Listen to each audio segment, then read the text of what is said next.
Florentine Nights by Heinrich Heine. Heine wrote the fragment entitled Florentine Nights in 1835 and published it 2 years later in the third volume of the Salon.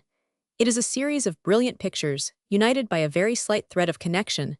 There is unquestionably an additional element of autobiographical interest. Maximilian's visits to Potsdam and London correspond to Heine's, and throughout this various record of impressions, we frequently hear Heine's own voice. The translation here given has not been previously published. In the anteroom, Maximilian found the doctor just as he was drawing on his black gloves. "I am greatly pressed for time," the latter hurriedly said to him. "Signora Maria has not slept during the whole night. She has only just now fallen into a light slumber. I need not caution you not to wake her by any noise, and when she wakes on no account, must she be allowed to talk. She must lie still, and not disturb herself. Mental excitement will not be salutary. Tell her all kinds of odd stories, so that she must listen quietly." "Be assured, doctor," replied Maximilian, with a melancholy smile, "I have educated myself for a long time in chattering, and will not let her talk. I will narrate abundance of fantastic nonsense, as much as you require, but how long can she live?" "I am greatly pressed for time," answered the doctor and slipped away. Black Deborah, quick of hearing as she was, had already recognized the stranger's footstep, and softly opened the door at a sign from him. She left as softly, and Maximilian found himself alone with his friend. A single lamp dimly lighted the chamber. This cast now and then half-timid, half-inquisitive gleams upon the countenance of the sick lady, clothed entirely in white muslin, who lay stretched on a green sofa in calm sleep. Silent and with folded arms, Maximilian stood a little while before the sleeping figure, and gazed on the beautiful limbs, which the light garments revealed rather than covered, and every time that the lamp threw a ray of light over the pale countenance his heart quivered. "For God's sake," he said softly, "what is that? What memories are awaking in me? Yes, now I know this white form on the green ground. Yes, now." At this moment the invalid awoke, and gazing out as it were from the depths of a dream, the tender dark blue eyes rested upon him, asking, entreating, "What were you thinking of just now, Maximilian?" she said, in that awful gentle voice, so often found in consumptives, and wherein we seem to recognize the lisping of children, the twittering of birds, and the gurgle of the dying. "What were you thinking of just then, Maximilian?" she repeated again, and started up so hastily that the long curls like roused snakes fell in ringlets around her head. "For God's sake," exclaimed Maximilian, as he gently pressed her back onto the sofa, "lie still. Do not talk. I will tell you all I think, I feel, yes, what I myself do not know. In fact," he pursued, "I scarcely know what I was thinking and feeling just now. Dim visions of childhood were passing through my mind. I was thinking of my mother's castle, of the deserted garden, there, of the beautiful marble statue that lay in the grass. I said my mother's castle, but pray do not imagine anything grand and magnificent to this name. I have indeed accustomed myself. My father always laid a special emphasis on the words the castle, and accompanied them always with a singular smile. The meaning of that smile I understood later. When a boy of some 12 years, I traveled with my mother to the castle. It was my first journey. We spent the whole day in passing through a thick forest. I shall never forget its gloomy horror, and only towards evening did we stop before a long crossbar, which separated us from a large meadow. Here we waited nearly half an hour before the boy came out of the wretched hut nearby, removed the barrier, and admitted us. I say the boy because old Martha always called her 40-years-old nephew, the lad, to receive his gracious mistress worthily. He had assumed the livery of his late uncle, and it was in consequence of its requiring a little previous dusting that he had kept us waiting so long. Had he had time, he would have also put on stockings. The long red legs, however, did not form a very marked contrast with the glaring scarlet coat. Whether there were any trousers underneath, I am unable to say. Our servant John, who had likewise often heard of the castle, put on a very amazed grimace as the boy led us to the little ruined building in which his master had lived. He was, however, altogether at a loss. When my mother ordered him to bring in the beds, how could he guess that at the castle no beds were to be found, and my mother's order that he should bring bedding for us he had either not heard or considered as superfluous trouble.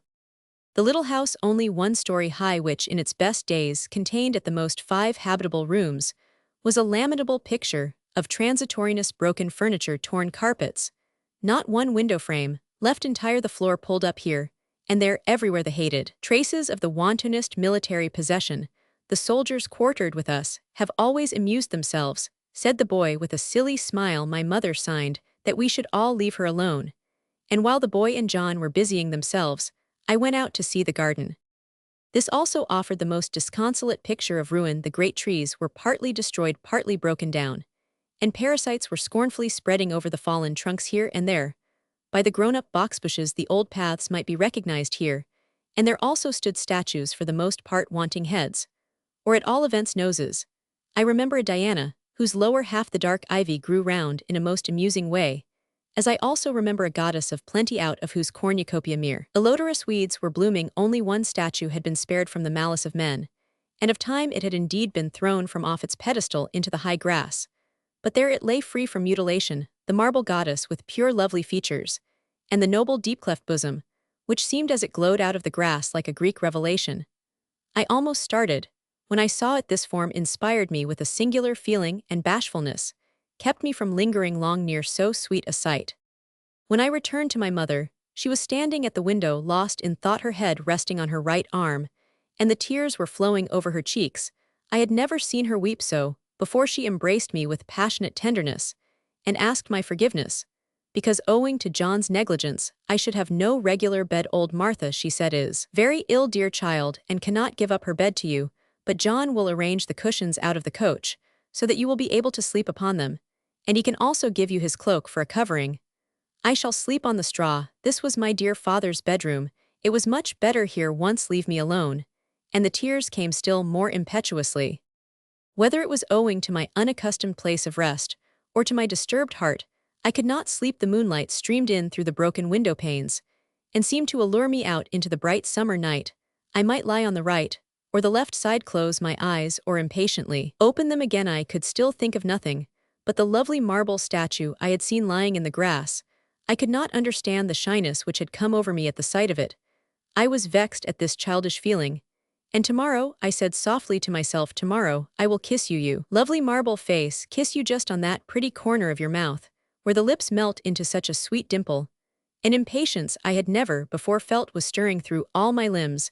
I could no longer rule the strange impulse, and I sprang up at last with audacious vivacity, exclaiming, and why should I not kiss you tonight, you dear image? Quietly, so that mother might not hear my steps, I left the house with the less difficulty, since the entrance was furnished with an escutcheon indeed, but no longer with a door, and hastily worked my way through the abundant growth of the neglected garden. There was no sound. Everything was resting silent and solemn in the still moonlight. The shadows of the trees seemed to be nailed on the earth. In the green grass lay the beautiful goddess, likewise motionless, yet no stony death, but only a quiet sleep seemed to hold her lovely limbs fettered. And as I came near, I almost feared lest the least noise should awake her out of her slumber.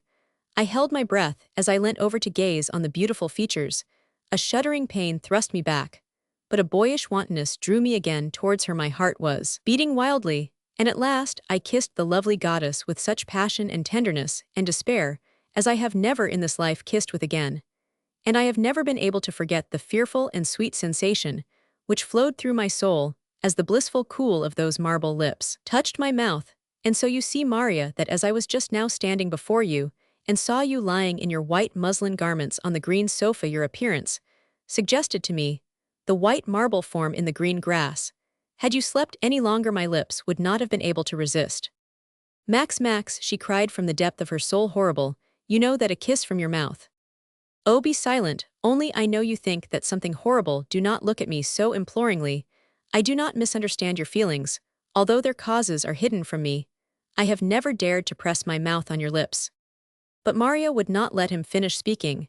She seized his hand, covered it with passionate kisses, and then said smiling, please tell me more of your love affairs. How long did you adore the marble beauty that you kissed in your mother's castle garden? We went away the next day, Maximilian answered, and I have never seen the lovely statue again. It occupied my heart, however, for nearly 3 years. A wonderful passion for marble statues has since then developed in my soul, and this very day I have felt its transporting power. I was coming out of the Laurentian, the library of the Medici, and I wandered I know not how into the chapel, where that most magnificent of Italian families built for itself a resting place of jewels, and is quietly sleeping. For a whole hour I was absorbed in gazing on the marble figure of a woman, whose powerful body witnesses to the cunning strength of Michelangelo.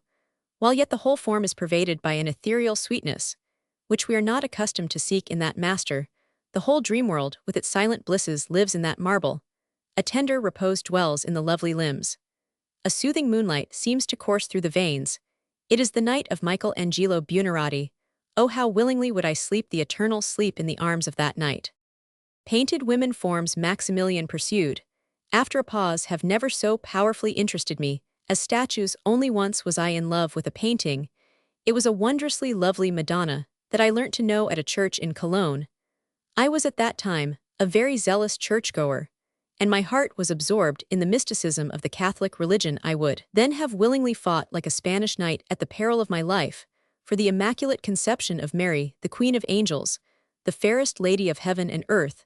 I was interested in all the members of the Holy Family at that time, and I took my hat off in an especially friendly manner whenever I passed near a picture of the Holy Joseph. This disposition did not last long, however, and I deserted the Mother of God, almost without any explanations, having become acquainted, in a gallery of antiquities, with a Grecian nymph, who for a long time held me enchained in marble fetters. "And you only loved sculptured or painted women," said Maria, smiling. "No, I have also loved dead women," answered Maximilian, over whose face an expression of seriousness had spread. He failed to perceive Maria start and shrink at these words, and quietly proceeded. "Yes, it is very strange that I once fell in love with a girl after she had been 7 years dead. When I became acquainted with little Very, I liked her extremely for 3 days. I occupied myself with this young person, and experienced the greatest pleasure in all that she said and did, and in every expression of her charming wayward being without being betrayed withal into any overtender emotion. And so I was not too deeply grieved when a few months later I heard that a fever that had seized her suddenly resulted in death. I forgot her entirely, and I am convinced that from one year's end to another's, I had not one thought of her. 7 years passed away, and I found myself at Potsdam to enjoy the beautiful summer. Undisturbed solitude, my society was confined to the statues in the garden of Sanssouci.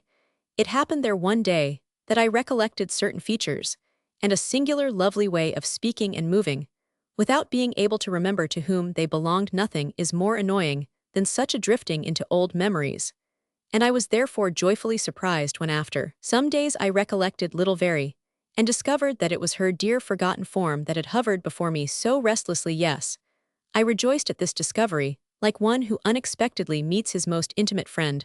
The pale hues gradually grew bright, and at last her sweet little person seemed to stand bodily before me, smiling, pouting, witty, and prettier than ever. From that time forth, the sweet vision never left me. It filled my whole soul, wherever I went or stood. That went and stood at my side, spoke with me, laughed with me, always gentle, and yet never overtender. I was, however, more and more fascinated with this vision, which daily gained more and more reality for me. It is easy to raise ghosts, but it is difficult to send them back again to their dark night. They look at us then so imploringly, our own hearts lend them such powerful intercession. I could not tear myself free, and fell in love with little Very, after she had been 7 years dead. I lived thus at Potsdam for 6 months, quite buried in this love. I guarded myself more carefully than ever from any contact with the outer world, and if anyone in the street came at all near me, I experienced the most miserable oppression. I cherished a deep horror of every occurrence, such as perhaps the night-wandering spirits of the dead experience, for these, it is said, are terrified when they meet a living man as much as a living man is terrified when he meets a specter. By chance a traveler came at that time to Potsdam whom I could not escape, namely my brother. His appearance and his accounts of the latest news woke me as from a deep dream, and I suddenly fell with a shudder in what a frightful solitude. I had been so long living in this condition, I had not once noted the change of the seasons, and I now gazed with wonder on the trees, long since leafless, decked in their autumn mellowness. I immediately left Potsdam and little Very, and in another town where important business was awaiting me, and by means of difficult circumstances and relations, I was soon again plunged into crude reality. The living women, Maximilian pursued, while a sorrowful smile played on his upper lip. The living women with whom I then came into unavoidable contact, how they tormented me, tenderly tormented me with their pouting jealousy and constant sighs. At how many balls must I trot round with them, in how much gossip must I mix myself, what restless vanity, what delight in lying, what kissing treachery, what envenomed flowers.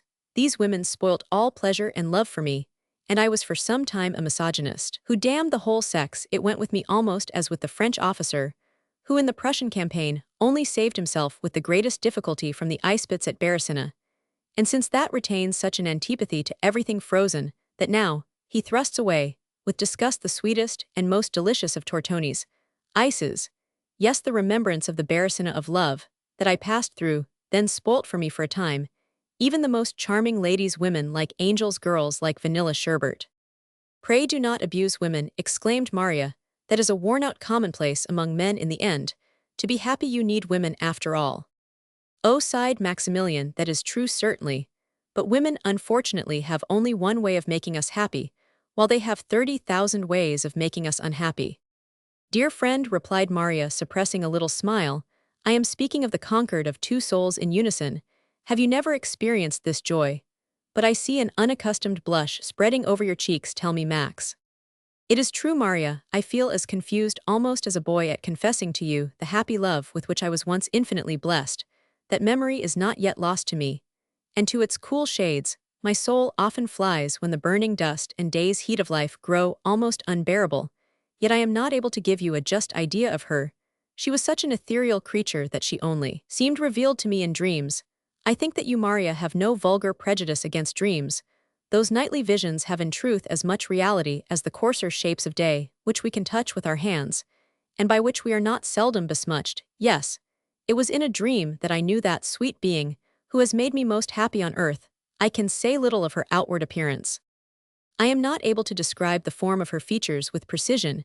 It was a face that I had never seen before, and that I have never in my life seen, since so much I remember it was not white and rosy, but all of one color, a soft, reddened palulo transparent as crystal. The charm of this face was not in firm regularity of beauty, nor in interesting vivacity. Its characteristic was rather a charming, enrapturing, almost terrible veracity. It was a face full of conscious fire and gracious goodness. It was more a soul than a face, and on that account, I have never been able to make her outward form quite present to myself. The eyes were soft as flowers, the lips rather pale, but charmingly arched. She wore a silk dressing gown of a cornflower blue color, and in that consisted her entire clothing. Neck and feet were naked, and through the thin, delicate garment now and then peeped stealthily the slender tenderness of the limbs. Nor can I make plain the words we said to one another. I only know that we betrothed each other, and that we chatted with one another gay and familiar, and open-hearted like bridegroom and bride, almost like brother and sister. Often we left off talking and gazed into each other's eyes. We spent whole eternities, so what waked me I cannot say, but I reveled for a long time in the afterfeeling of these love blisses. I was long as it were intoxicated with ineffable delight. The pining depth of my heart was filled with bliss. A hitherto unknown joy seemed poured over all my emotions, and I remained glad and joyful, though I never saw the beloved form in my dreams again. But had I not enjoyed whole eternities in her gaze, and she knew me too well not to be aware that I do not like repetitions. Truly, exclaimed Maria, you are in bonne fortune. But tell me, was Mademoiselle Laurence a marble statue, or a painting? Was she dead, or a dream? Perhaps she was all these together, answered Maximilian very earnestly. I can imagine, dear friend, that this sweetheart was a very doubtful character. And when will you tell me the history? Tomorrow. It is too long, and I am tired tonight. I have just come from the opera, and have too much music in my ears. You often go to the opera now, and I think, Max, you go there more to see than to hear. You are not mistaken, Maria. I go to the opera, indeed, to look at the faces of the beautiful Italian women. In truth, they are beautiful enough outside the theater, and a connoisseur in faces could easily trace in the ideality of their features the influence which the arts have had on the physique of the Italian people. Nature has taken back from the artists the capital she once lent, and see how delightfully the interest has increased. Nature, who once furnished the artists with their model, now on her side copies the masterpieces which have thus arisen. The sense of the beautiful has permeated the whole people, and as once the flesh on the spirit, so now the spirit works on the flesh. The devotion paid before those fair Madonnas and lovely altarpieces, which impress themselves on the mind of the bridegroom, while the bride bears a handsome saint in her ardent heart, is not fruitless from this affinity. A race has arisen still fairer than the gracious earth on which it flourishes, and the sunny sky that is as bright around it as a golden frame. The men do not interest me much when they are not painted or sculptured, and I resign to you, Maria, all possible enthusiasm in regard to those handsome supple Italians, who have such wild black beards, such bold noble noses, and such soft subtle eyes. They say the Lombards are the most handsome men. I have never made any investigations on the subject, but I have earnestly considered the Lombardy women, and they I have noted well are indeed as beautiful as report announces. Even in the Middle Ages they must have been tolerably beautiful. It is said of Francis Roman I that the fame of the beauty of the Milanese women was a secret motive, which impelled him to the Italian campaign. The chivalrous king was certainly curious whether the kinsfolk of his spiritual muses were really as beautiful as fame reported. Poor rogue. He had to atone dearly for this curiosity at Pavia. But how beautiful they are, these Italian women, when music illuminates their countenances. I say illuminates, because the effect of the music which I marked in the opera on the faces of the beautiful women altogether resembled those light and shade effects, which surprise us so when we look at statues by torchlight at night-time.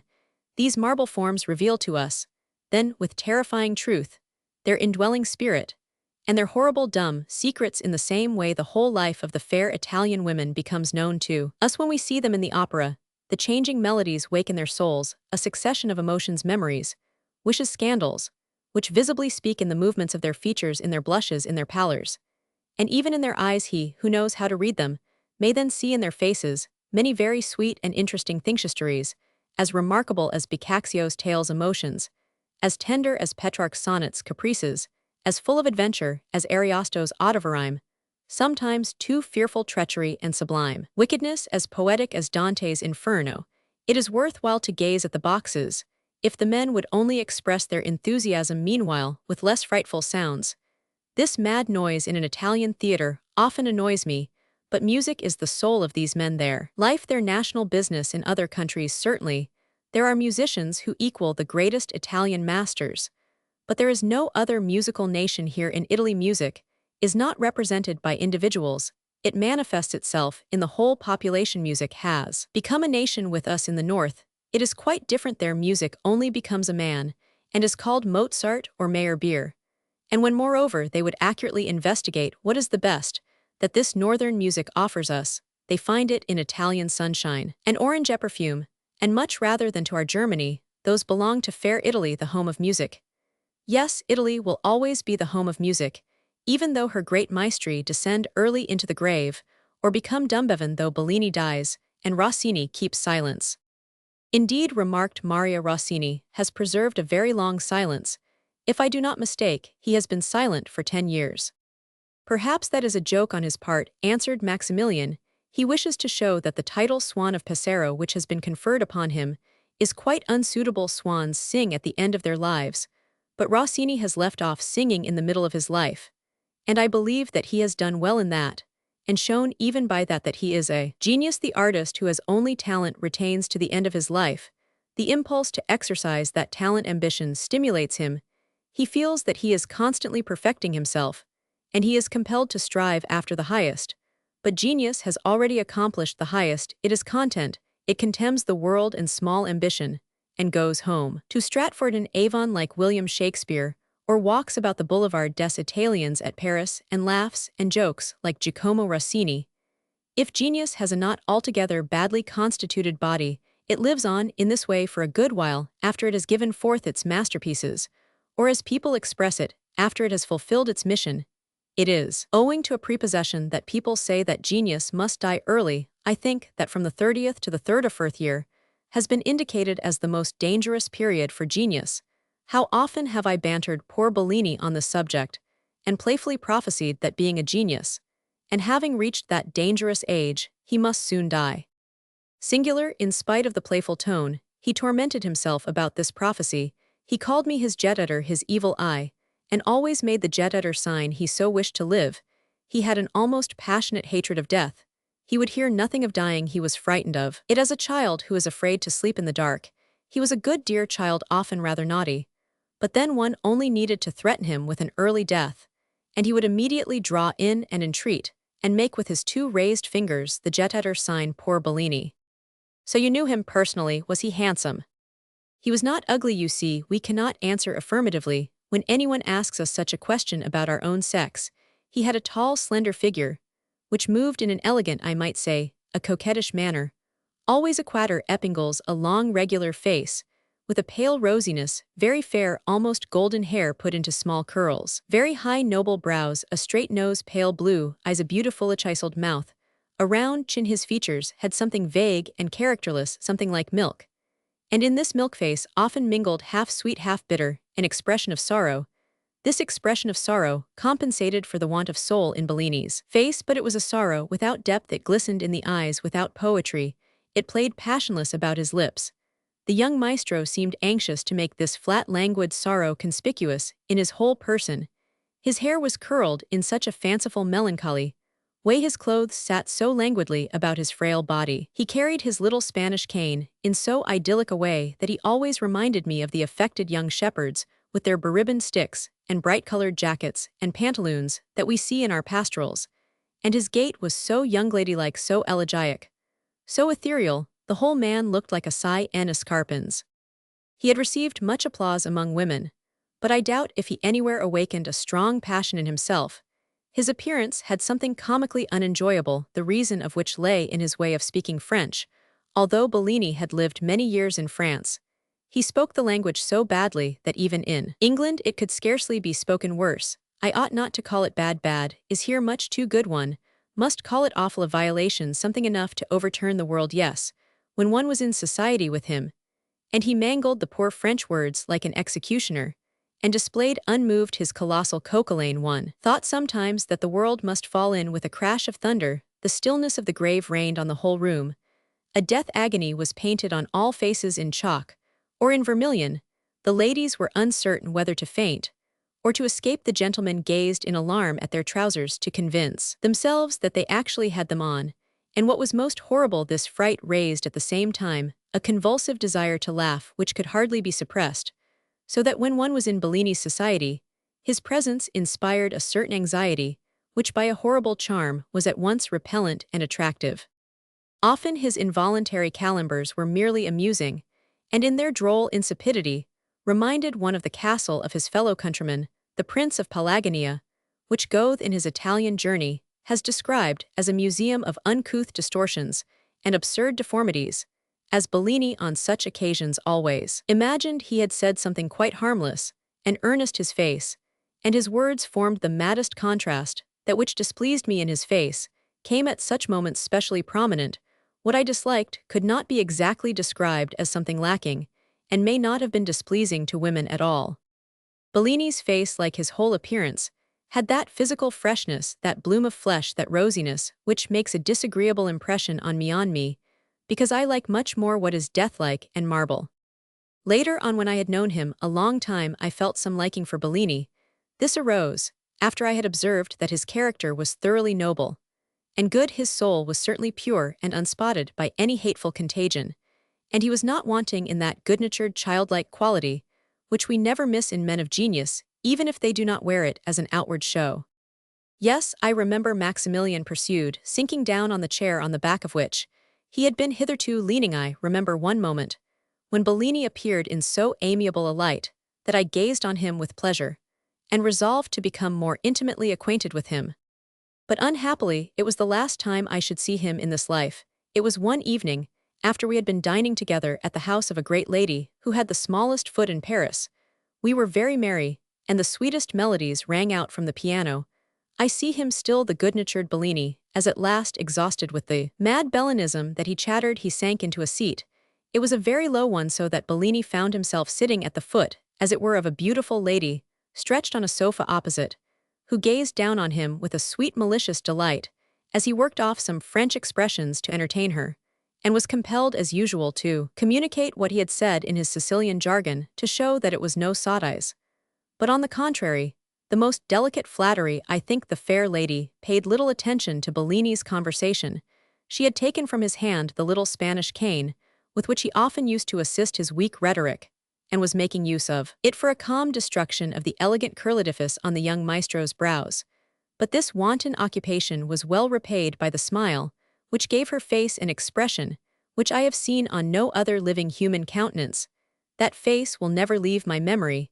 It was one of those faces which belong more to the kingdom of poetry than to the crude reality of life, contours which remind one of de Vinci, that noble oval with the naive cheek dimples, and the sentimental pointed chin of the Lombard school, the coloring was more soft and Roman, with the dull gleam of pearls. A distinguished pallor morbidezza. In short, it was one of those faces which can only be found in early Italian portraits, which perhaps represent those great ladies with whom the Italian artists of the 16th century were in love when they created their masterpieces, of whom the poets of those days thought when they sang themselves immortal, and which kindled German and French heroes with desire when they girded on their swords and started across the Alps in search of great deeds. Yes, it was such a face, and on it played a smile of sweetest malicious delight and most delicate wantonness, as she, the fair lady with the point of the little Spanish cane, destroyed the blonde curls on the good-natured Bellini's brows at that moment. Bellini seemed to me as if touched by an enchanted wand, as if transformed, and he was at once akin to my heart. His face shone with the reflection of that smile. It was perhaps the most joyful moment of his life. I shall never forget it. 14 days afterwards, I read in the papers that Italy had lost one of her most famous sons. Strange, at the same time Paganini's death was announced about his death, I had no doubt, for the old ash-colored Paganini always looked like a dying man. But the death of the young rosy Bellini seemed to me incredible. And yet the news of the death of the first was only a newspaper error. Paganini is safe and sound at Genoa, and Bellini lies in his grave at Paris. "Do you like Paganini?" asked Maria. "He is the ornament of his country," answered Maximilian, "and deserves the most distinguished mention in speaking of the musical notabilities of Italy." "I have never seen him," Maria remarked, "but according to report his outward appearance does not altogether satisfy the sense of beauty. I have seen portraits of him, which are all different," broke in Maximilian. "They either make him uglier or handsomer than he is, they do not give his actual appearance. I believe that only one man has succeeded in putting Paganini's true physiognomy onto paper, a deaf painter Lyser, by name, who, in a frenzy full of genius, has, with a few strokes of chalk, so well hit Paganini's head that one is at the same time amused and terrified at the truth of the drawing. The devil guided my hand," the deaf painter said to me, chuckling mysteriously and nodding his head with good-natured irony in the way he generally accompanied his genial witticisms. This painter was, however, a wonderful old fellow. In spite of his deafness, he was enthusiastically fond of music, and he knew how, when near enough to the orchestra, to read the music on the musicians' faces, and to judge the more or less skillful execution by the movements of their fingers. Indeed, he wrote critiques on the opera for an excellent journal at Hamburg, and is that peculiarly wonderful in the visible symbols of the performance. The deaf painter could see the sounds. There are men to whom the sounds themselves are invisible symbols, in which they hear colors and forms. "You are one of those men," exclaimed Maria. "I am sorry that I no longer possess Lyser's little drawing. It would perhaps have given you an idea of Paganini's outward appearance, only with black and glaring strokes. Could those mysterious features be seized features, which seem to belong more to the sulphurous kingdom of shades than to the sunny world of life? Indeed, the devil guided my hand," the deaf painter assured me as we stood before the Alster Pavilion at Hamburg on the day when Paganini gave his first concert there. "Yes, my friend," he pursued, "it is true, as everyone believes, that he has sold himself to the devil body and soul in order to become the best violinist, to fiddle millions of money, and principally to escape the damnable galley where he had already languished many years.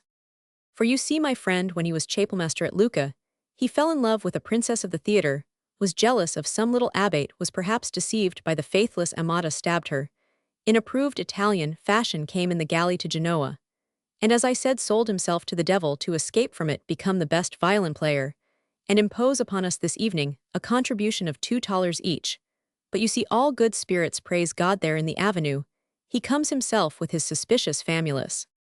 It was indeed Paganini himself, whom I then saw for the first time.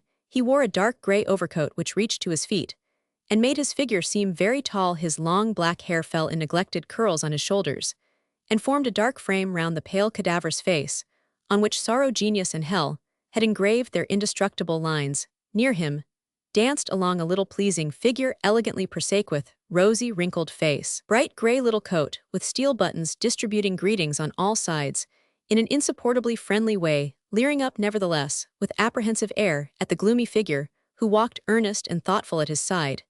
It reminded one of Retz's representation of Faust and Wagner, walking before the gates of Leipzig. The deaf painter made comments to me in his mad way, and bade me observe especially the broad measured walk of Paganini. Does it not seem, said he, as if he had the iron crossbow still between his legs, he has accustomed himself to that walk for ever. See too, in what a contemptuous, ironical way he sometimes looks at his guide, when the latter wearies him with his prosaic questions. But he cannot separate himself from him. A bloody contract binds him to that companion, who is no other than Satan. The ignorant multitude, indeed, believe that this guide is the writer of comedies and anecdotes, Harris from Hanover, whom Paganini has taken with him to manage the financial business of his concerts. But they do not know that the devil has only borrowed Herr George Harris' form, and that meanwhile, the poor soul of this poor man is shut up with other rubbish in a trunk at Hanover, until the devil returns its flesh envelope, while he perhaps will guide his master through the world in a worthier form, namely as a black poodle.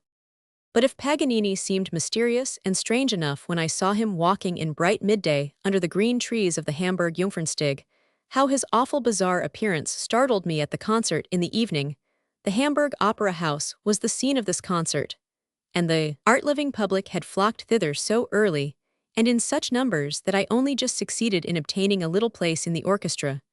Although it was post-day, I saw in the first row of boxes the whole educated commercial world, a whole Olympus of bankers and other millionaires, the gods of coffee and sugar by the side of their fat goddesses, Junos of Wandram and Aphrodites of Dreckwall.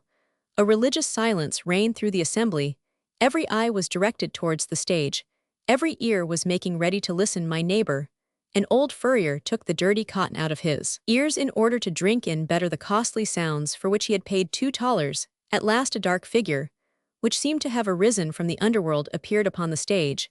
It was Paganini, in his black costume, black dress coat, and the black waistcoat of a horrible cut such as is perhaps prescribed by infernal etiquette at the court of Proserpina, the black trousers anxiously hanging around the thin legs. The long arms appeared to grow still longer, as holding the violin in one hand and the bow in the other, he almost touched the ground with them while displaying to the public his unprecedented obeisances in the angular curves of his body.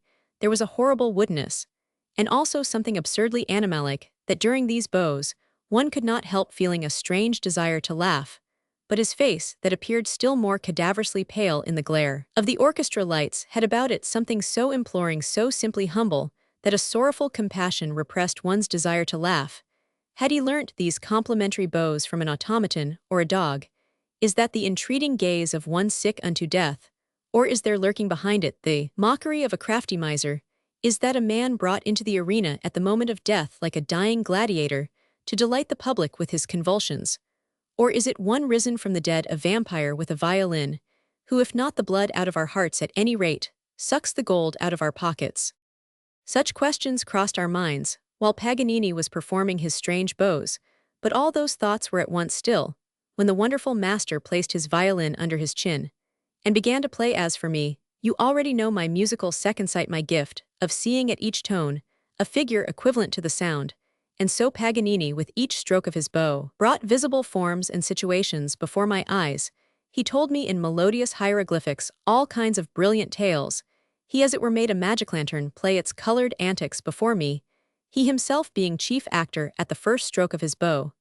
The stage scenery around him had changed. He suddenly stood with his music desk, in a cheerful room decorated in a gay, irregular way after the Pompadour style.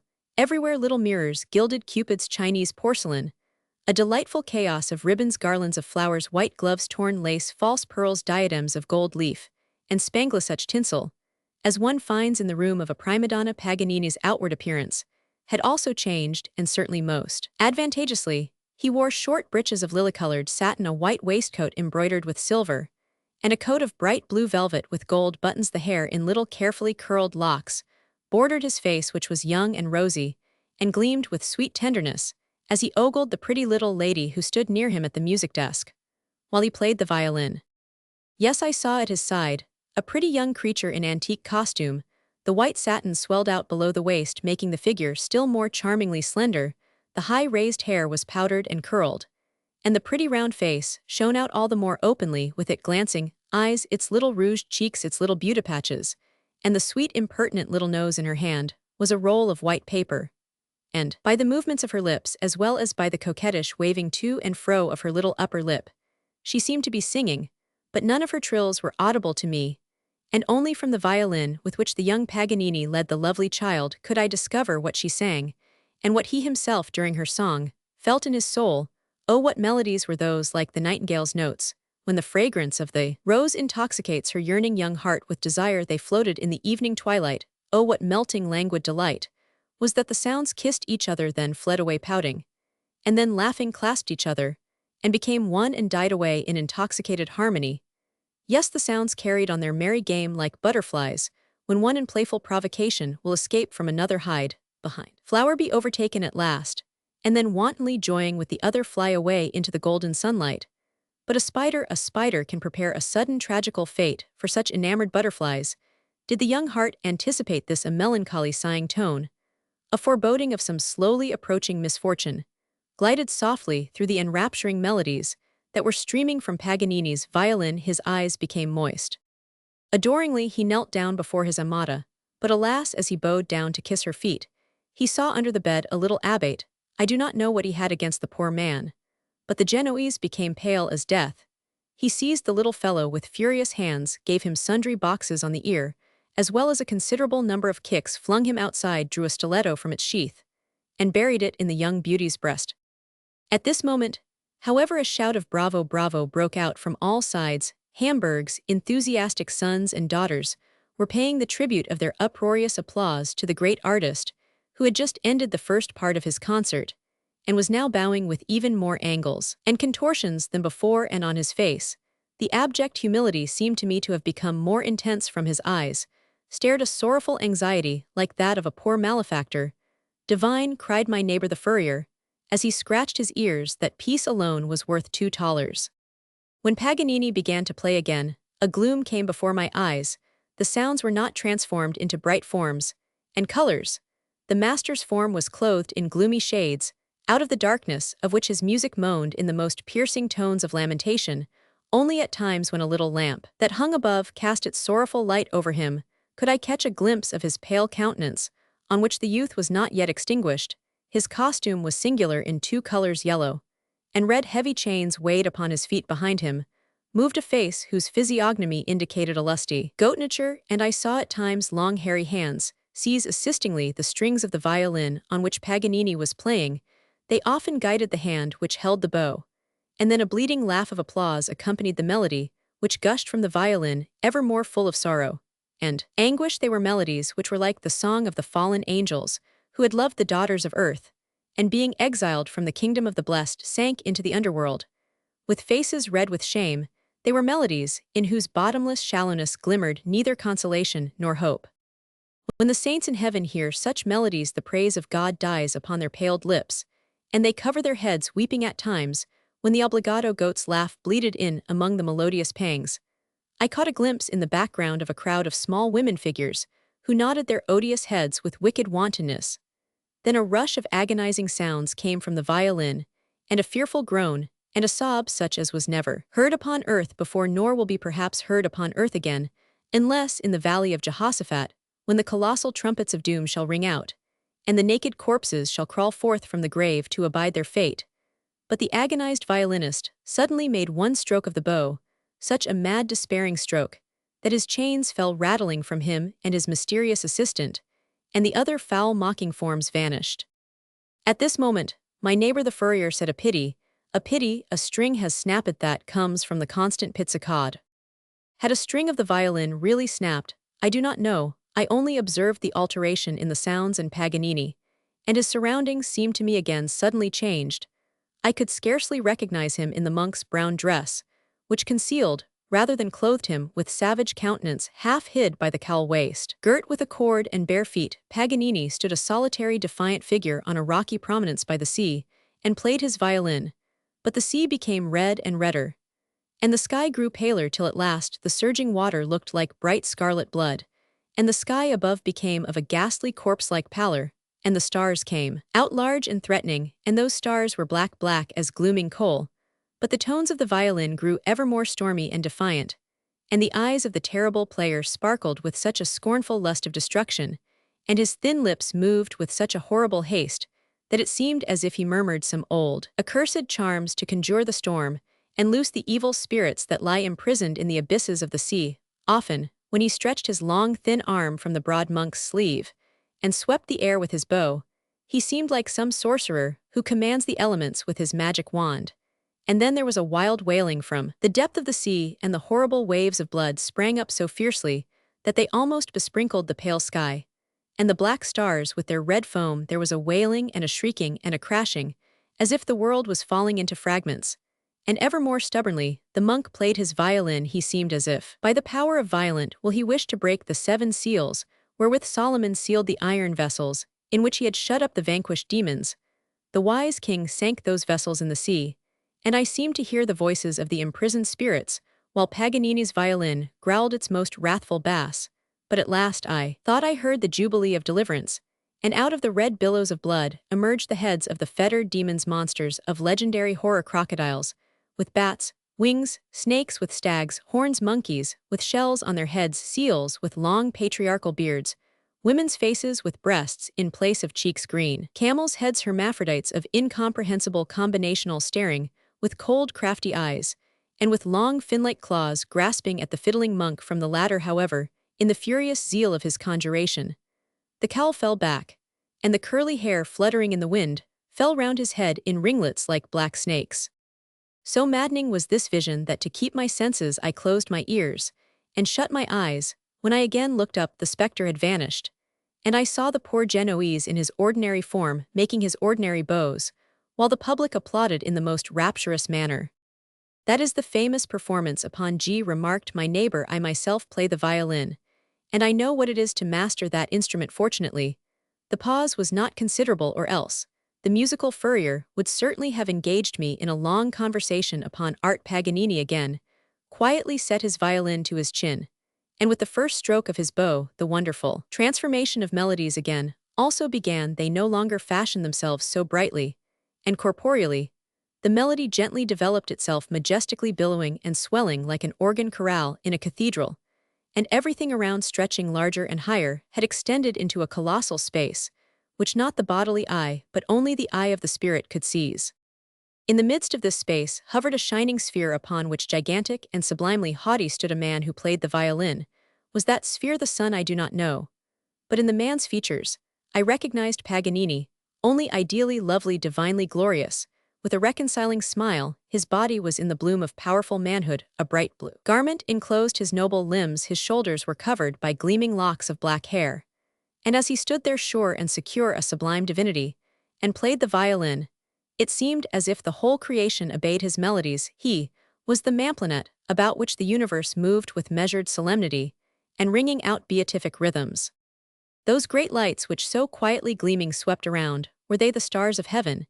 And that melodious harmony which arose from their movements, was it the song of the spheres, of which poets and seers have reported so many ravishing things? At times, when I endeavored to gaze out into the misty distance, I thought I saw pure white garments floating around, in which colossal pilgrims passed, muffled along with white staves in their hands, and singular, to relate, the golden knob of each staff was even one of those great lights which I had taken for stars. These pilgrims moved in large orbit around the great performer. The golden knobs of their staves shone even brighter at the tones of the violin, and the chorale which resounded from their lips, and which I had taken for the song of the spheres, was only the dying echo of those violin tones. A wholly ineffable ardor dwelt in those sounds, which often trembled scarce audibly in mysterious whisper on the water, then swelled out again with a shuddering sweetness like a bugle's notes heard by moonlight, and then finally poured forth in unrestrained jubilee, as if 1,000 bards had struck their harps and raised their voices in a song of victory. These were sounds which the ear never hears, which only the heart can dream when it rests at night on a beloved breast. Perhaps also the heart can grasp them in the bright light of day, when it loses itself with joy in the curves of beauty, in a Grecian work of art. Or when one has drunk one too many bottles of champagne. Broke in suddenly a laughing voice, which woke our storyteller as from a dream. Turning round, he saw the doctor, who, under the guidance of Black Deborah, had gently entered the room to inform himself of the effect of his medicine on the patient. "That sleep does not please me," he said, pointing to the sofa. Maximilian, who, absorbed in the fancies of his own discourse, had not observed that Maria had long since fallen asleep, bit his lip with vexation. "That sleep," the doctor pursued, "gives to her countenance Already, the appearance of death does it not look like those white masks, those plaster casts, in which we seek to preserve the features of the dead. I should like, Maximilian whispered in his ear, to have such a cast of our friend's face. Even as a corpse, she would be very lovely. I do not advise you to do so, answered the doctor. Such masks spoil the recollection of those we love. We think that in the plaster, we have procured something of their life. But it is only death that we have caught beautiful regular features, get something horribly rigid, mocking, fatal, with which they terrify rather than delight us. But the casts of those faces, whose charm was of a more spiritual kind, whose features were less regular than interesting, are absolute caricature, for as soon as the graces of life are extinguished, the real declinations from the line of ideal beauty are no longer compensated by the spiritual charm. A certain enigmatic expression is common to all these casts, which after long contemplation send an intolerable chill through our souls. They look as if on the point of going a long journey. Whither? Asked Maximilian, as the doctor took his arm and led him from the room. Second night. And why will you torment me with this horrible medicine, since I must die so soon? It was Maria, who as Maximilian entered spoke these words. The doctor was standing before her, with a medicine bottle in one hand, and in the other a little glass in which a brownish liquor frothed nauseously. My dear fellow, he exclaimed, turning to the newcomer, you have just come at the right time. Try and persuade Signora to swallow these few drops. I am in a hurry. I entreat you, Maria, whispered Maximilian in that tender voice which one did not often observe in him, and which seemed to come from so wounded a heart that the patient, singularly touched, took the glass in her hand. Before she put it to her mouth, she said, smiling, will you reward me with the story of Lawrence? All that you wish shall be done, nodded Maximilian. The pale lady then drank the contents of the glass, half smiling, half shuddering. I am in a hurry, said the doctor, drawing on his black gloves. Lie down quietly, Signora, and move as little as possible. Led by Black Deborah, who lighted him, he left the room. When the two friends were left alone, they looked at each other for a long time in silence. In the souls of both thoughts were clamorous, which each strove to hide from the other. The woman, however, suddenly seized the man's hand and covered it with glowing kisses. For God's sake, said Maximilian, do not agitate yourself so, and lie back quietly on the sofa. As Maria fulfilled this wish, he covered her feet carefully with a shawl which he previously touched with his lips. She probably noticed him, for her eyes winked with contentment like a happy child's. Was Mademoiselle Lawrence very beautiful? If you will not interrupt me, dear friend, and promise to listen quite silently, I will tell you circumstantially all that you wish to know. Smiling in response to Maria's affirmative glance, Maximilian seated himself on the chair which was beside the sofa and began his story. It is now 8 years since I traveled to London to become acquainted with the language, and the people confound the people, and their language too. There, they take a dozen monosyllables in their mouths, chew them, gnash them, spit them out again, and they call that speaking. Fortunately, they are by nature tolerably taciturn, and though they always gape at us with open mouths, they spare us long conversations. But woe unto us if we fall into the hands of a son of Albion, who has made the great tour and learnt French on the continent. He will use the opportunity to exercise the achieved language, and overwhelm us with questions on all possible subjects. And scarcely is one question answered before he comes out with another about one's age or home or length of one's stay, and with these incessant inquiries, he thinks he is entertaining us in the most delightful manner. One of my friends at Paris was perhaps right when he maintained that the English learn their French conversation at the Bureau des Passeports. Their talk is most useful at table when they carve their colossal roast beef, and inquire which cut you like, overdone, or underdone the inside, or the brown outside fat, or lean. This roast beef, and this roast mutton, are the only good things they have, heaven preserve every Christian man, from their sauces, which consist of 1 part of flour and 2 of butter, or when the composition aims at a change of 1 part of butter and 2 of flour. Heaven preserve anyone also from their vegetables, which they bring on the table cooked in water just as God created them. Still more horrible than the cookery of the English are their toasts and obbligato speeches when the tablecloth is taken away, and the ladies retire, and instead of them just so many bottles of port wine are brought up, for they think that that is the best way to replace the absence of the fair sex. I say the fair sex, for the English women deserve that name. They are fair, slender creatures, only the excessive space between the nose and the mouth, which is found in them, as frequently as in the men has often spoiled for me in England. The most beautiful faces this declination from. The type of beauty acts upon me still more fatally when I see the English here in Italy wear their sparingly chiseled noses, and the broad space of flesh that stretches from there to the mouth forms so much the more uncouth contrast with the faces of the Italians, whose features have more antique regularity, and whose noses either curved in the Roman way, or inclined in the Grecian degenerate, into too great a length. Very correct is the observation of a German traveler that the English, when among the Italians, all look like statues, with the points of their noses broken off. Yes, when one meets the English in a foreign land, the contrast brings out their deficiencies distinctly.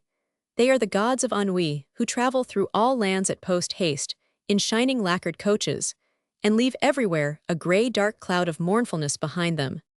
Their curiosity without interest, their dressed-up awkwardness, their insolent timidity, their angular egotism, and their empty joy at all melancholy objects aid in this impression.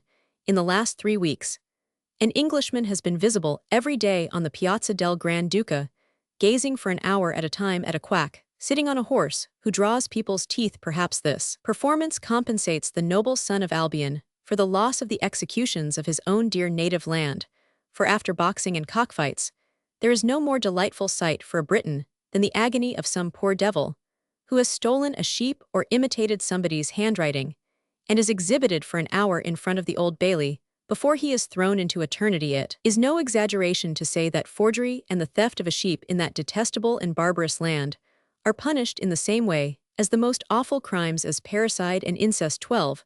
I myself led by a sad chance, saw a man hanged for stealing a sheep, and after that I lost all pleasure in roast mutton. The fat reminded me of the poor culprit's white cap near him. An Irishman was hanged for forging the signature of a rich banker. I still see poor Paddy's death agony. He could not understand at the assizes why he should be so hardly punished for imitating a signature, when he would allow any human being to imitate his own. And these people talk constantly of Christianity, and never miss church on Sunday, and flood the whole world with Bibles. I confess to you, Maria, that if I relished nothing in England, men, or cookery, the reason lay partly in myself.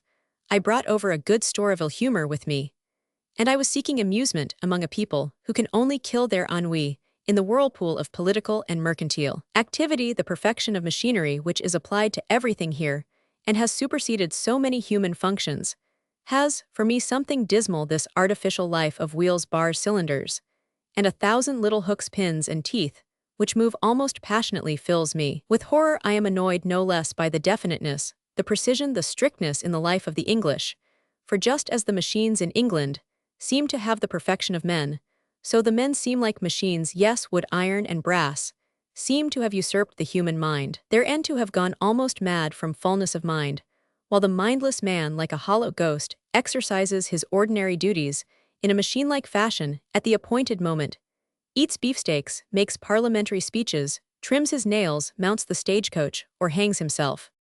You can well imagine how my dissatisfaction increased in this country. Nothing, however, equaled the gloomy mood which once came over me as I stood on Waterloo Bridge towards evening and gazed on the water. It seemed to me as if my soul was mirrored there, and was gazing up out of the water at me with all its scars. The most sorrowful stories came to my recollection. I thought of the rose which was always watered with vinegar, and so lost its sweet fragrance, and faded early. I thought of the strayed butterfly which a naturalist who ascended Mount Blanc saw fluttering amid the ice. I thought of the tame monkey who was so familiar with men, played with them, eat with them, but once at table recognized in the roast meat on the dish her own little monkey baby, quickly seized it, and hastened to the woods, never more to be seen among her human friends. Ah, I felt so sorrowful that the hot tears started from my eyes. My tears fell down into the Thames, and floated on to the great sea, which has swallowed so many tears without noticing them. At this moment, it happened that a singular music awoke me from my gloomy dreams, and looking round I saw on the bank a crowd of people who seemed to have formed a circle round some amusing display. I drew nearer, and saw a family of performers consisting of the following 4 persons. Firstly, a short, thick-set woman dressed entirely in black, who had a very little head, and a very large protuberant belly. Upon this belly was hung an immense drum, upon which she drummed away most unmercifully. Secondly, a dwarf who wore an embroidered coat like an old French marquis. He had a large powdered head, but for the rest had very thin contemptible limbs, and danced to and fro striking the triangle. Thirdly, a young girl of about 15 years, who wore a short close-fitting jacket of blue-striped silk and broad pantaloons, also with blue stripes. She was in Ryla-made figure. The face was of Grecian loveliness, a straight nose, sweet lips turned outwards, a dreamy tender, rounded chin, the color a sunny yellow, the hair of a gleaming black wound round the brows. So she stood slender and serious, yes ill-humored, and gazed upon the fourth person of the company, who was just then engaged in his performance. This fourth person was a learned dog, a very hopeful poodle, and to the great delight of the English public, he had just put together from some wooden letters before him the name of the Duke of Wellington, and joined to it a very flattering word, namely hero, since the dog, as one might conclude from his witty expression, was no English beast, but had like the other three persons come from France. The sons of Albion rejoiced that their great general had at least obtained from the French dog that recognition which the other French creatures had so disgracefully denied. In fact, this company consisted of French people, and the dwarf, who now announced himself as Monsieur Turludu, began to bluster in French, and with such vehement gestures, that the poor English opened their mouths and noses, still wider than usual often after a long phrase. He crowed like a cock, and these cockadoodle-doos, as also the names of many emperors, kings, and princes, which he mixed up with his discourse, were probably the only sounds. The poor spectators understood those emperors, kings, and princes he extolled as his patrons and friends. When only a boy of 8 years, so he assured us, he had had an interview with His Most Sacred Majesty Louis Roman XVI, who also later on always asked his advice on weighty matters. He escaped the storms of the Revolution like many others by flight, and he only returned under the Empire to his beloved country to take part in the glory of the great nation. Napoleon, he said, never loved him, whereas His Holiness Pope Pius Roman VII almost idolized him. The Emperor Alexander gave him bonbons, and the Princess Wilhelm von Kairitz always placed him on her lap. His Highness Duke Charles of Brunswick often allowed him to ride on his dogs, and His Majesty King Ludwig of Bavaria read to him his sublime poems. The princes of Reuss-Schliess-Kruse and of Schwarzburg-Sondershausen loved him as a brother, and always smoked the same pipe with him. Yes, from childhood up, he said he had lived among sovereigns. The present monarchs had as it were grown up with him. He looked upon them as equals, and he felt deep sorrow every time that one of them passed from the scene of life. After these solemn words, he crowed like a cock. Monsieur Turludu was in fact one of the most curious dwarfs I ever saw. His wrinkled old face formed such a droll contrast with his scanty childish little body, and his whole person again contrasted as comically with his performances. He threw himself into the most sprightly postures, and with thrusts of an inhumanly long rapier he transfixed the air, affirming all the while on his honor that no one could parry this quart, or that tierce, that on the contrary, his own defense could be broken through by no mortal man. And he challenged anyone to engage with him in the noble art. After the dwarf had carried this performance on for some time, and found no one who would resolve on open conflict with him, he bowed with old French grace, gave thanks for the applause which was bestowed upon him, and took the liberty of announcing to the very honorable public the most extraordinary performance ever displayed upon English ground. You see this person, he exclaimed after drawing on dirty kid gloves, and leading the young girl of the company with respectful gallantry into the middle of the circlethes, is Mademoiselle Lawrence, the only daughter of the honorable Christian lady, whom you see there with the drum, and who still wears mourning for the loss of her dearly loved husband, the greatest ventriloquist in Europe. Mademoiselle Lawrence will now dance. Now admire the dancing of Mademoiselle Lawrence. After these words, he again crowed like a cock. The young girl appeared to care not the least either for these words, or the gaze of the spectators, ill-humoredly absorbed in herself. She waited till the dwarf had spread a large carpet at her feet, and under the guidance of the great drum had again begun to play his triangle. It was strange music, a mixture of awkward humming and a delightful tinkling, and I caught a pathetic, foolish, melancholy, bold, bizarre melody of nevertheless the most singular simplicity. But I soon forgot the music when the young girl began to dance. Dance and dancer powerfully seized my attention. It was not the classical dance which we still see in our great ballets, where just as in classical tragedy, only sprawling unities and artificialities reign. It was not those danced Alexandrines, those declamatory springs, those anathetic capers, that noble emotion which pirouettes round on one foot, so that one sees nothing except heaven and petticoats. Ideality And lies, there is indeed nothing so odious to me as the ballet at the Paris Grand Opera, where the traditions of that classical dance are retained in their purest forms while in the rest of the arts in poetry and music, and in painting the French have overturned the classical system. It will be however difficult for them to bring about a similar revolution in the art of dancing. They will need, as in their political revolution, to have recourse to terrorism, and guillotine the legs of the obdurate dancers. Mademoiselle Laurence was no great dancer, the joints of her feet were not very supple, her legs were not exercised in all possible dislocations. She understood nothing of the art of dancing, as Madame Vestris teaches it, but she danced as nature commands to dance. Her whole being was in harmony with her pas, not only her feet, but her whole body danced. Her face edge was often pale, almost deathly pale, her eyes, open to an almost ghostly-sized desire, and pain quivered on her lips, and her black hair, which enclosed her brows in smooth oval, moved like a pair of fluttering wings. It was indeed no classical dance, but also no romantic dance, in the sense of a young Frenchman of the Eugene Rendel school. This dance had nothing medieval, nor Venetian, nor humpbacked, nor Macabrian about it. There was neither moonshine nor incest in it. It was a dance which did not seek to answer by outward movements, but the outward movements seemed words of a strange speech, which strove to express strange things.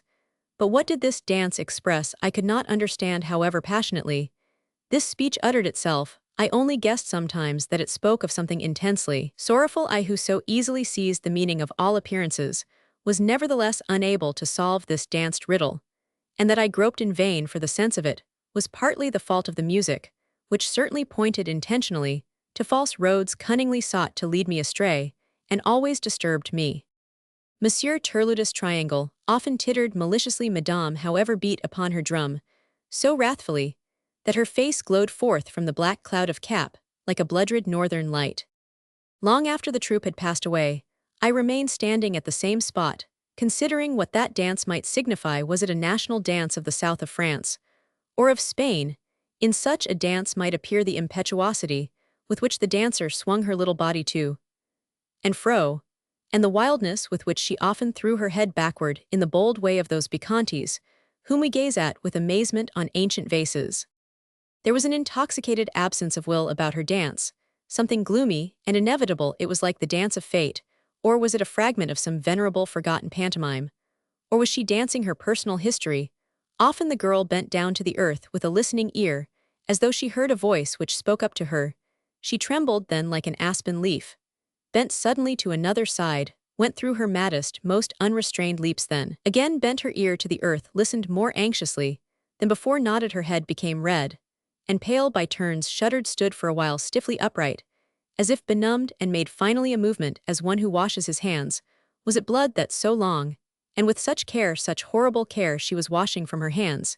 She threw there with a sideward glance, so imploring, so full of entreaty, so soul-dissolving, and that glance fell by chance upon me. All the following night I was thinking of that glance, of that dance, of that strange accompaniment, and as on the following day I sauntered as usual through the streets of London, I longed to meet the pretty dancer again, and I constantly pricked my ears in case I might somewhere hear the music of the drum and the triangle. I had at last found something in London which interested me, and I no longer wandered aimless through its yawning streets. I had just come out of the Tower after carefully examining the axe which cut off Anne Boleyn's head, as well as the English crown diamonds and the lions, when in front of the Tower I caught a glimpse amid a crowd of Madame with the great drum, and heard Monsieur Turludu crowing like a cock. The learned dog again scraped together the heroism of the Duke of Wellington. The dwarf again showed his naudot-parried tierces and quartz, and Mademoiselle Laurence again began her wondrous dance. There were again the same enigmatic movements, the same speech, which I could not understand, the same impetuous throwing back of the beautiful head, the same leaning down to the earth, the anguish which sought to soothe itself by ever madder leaps, and again the listening ear bent to the earth, the trembling, the pallor, the benumbed stiffness, then also the fearful mysterious washing of the hands, and at last the imploring silence which rested upon me this time still longer than before. Yes, women and young girls as well as women immediately observe when they have excited the attention of a man, although Mademoiselle Laurence, when she was not dancing, gazed immovable and ill-humoredly before her, and while she was dancing often cast only one glance on the public. It was now no mere chance that this glance fell upon me, and the oftener I saw her dance the more significantly it gleamed, but also the more incomprehensibly I was fascinated by this glance. And for 3 weeks from morning till evening I wandered about the streets of London, always remaining wherever Mademoiselle Laurence danced in spite of the greatest confusion of sounds. I could catch the tones of the drum and the triangle at the farthest distance, and Monsieur Turludu, as soon as he saw me hastening near, raised his most friendly crow. Although I never spoke a word to him, or to Mademoiselle Laurence, or to Madame, or to the learned dog, I seemed at last as if I belonged to the company. When Monsieur Turludu made a collection, he always behaved with the most delicate tact as he drew near me, and looked in the opposite direction. When I put a small coin in his little three-cornered hat, his demeanor was indeed most distinguished. He reminded one of the good manners of the past one, could tell that the little man had grown up with monarchs, and all the stranger was it when at times altogether forgetting his dignity, he crowed like a cock.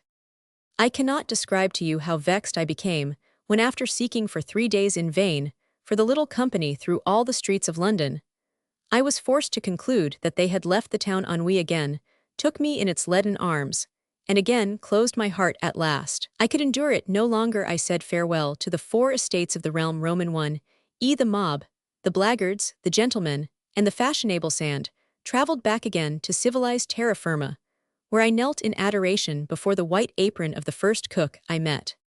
Here once more, I could sit down to dinner like a reasonable being and refresh my soul by gazing at good-natured, unselfish faces. But I could not forget Mademoiselle Laurence. She danced in my memory for a long time at solitary hours. I often reflected over the lovely child's enigmatic pantomime, especially over the listening ear bent to the earth. It was a long time, too, before the romantic melodies of the triangle and drum died away in my memory. "And is that the whole story?" cried out Maria, all at once, starting up eagerly. Maximilian pressed her softly down, placed his finger significantly to his lips, and whispered, "Still, still, do not talk, lie down good and quiet, and I will tell you the rest of the story, only on no account interrupt me." Leaning slowly back in his chair, Maximilian pursued the story. 5 years afterwards, I came for the first time to Paris, and at a very noteworthy period. The French had just performed their July Revolution, and the whole world was applauding. This piece was not so horrible as the earlier tragedies of the Republic, and the Empire. Only some 1,000 corpses remained upon the stage. The political romanticists were not very contented, and announced a new piece in which more blood should flow, and the executioner have more to do. Paris delighted me by the cheerfulness which prevails there, and which exercises its influence over the most somber minds. Singular Paris is the stage on which the greatest tragedies of the world's history are performed, tragedies at the recollection of which hearts tremble and eyes become moist in the most distant lands. But to the spectator of these tragedies, it happens, as it happened to me once at the Porte Saint Martin Theatre, when I went to see the Tour de Nesle performed.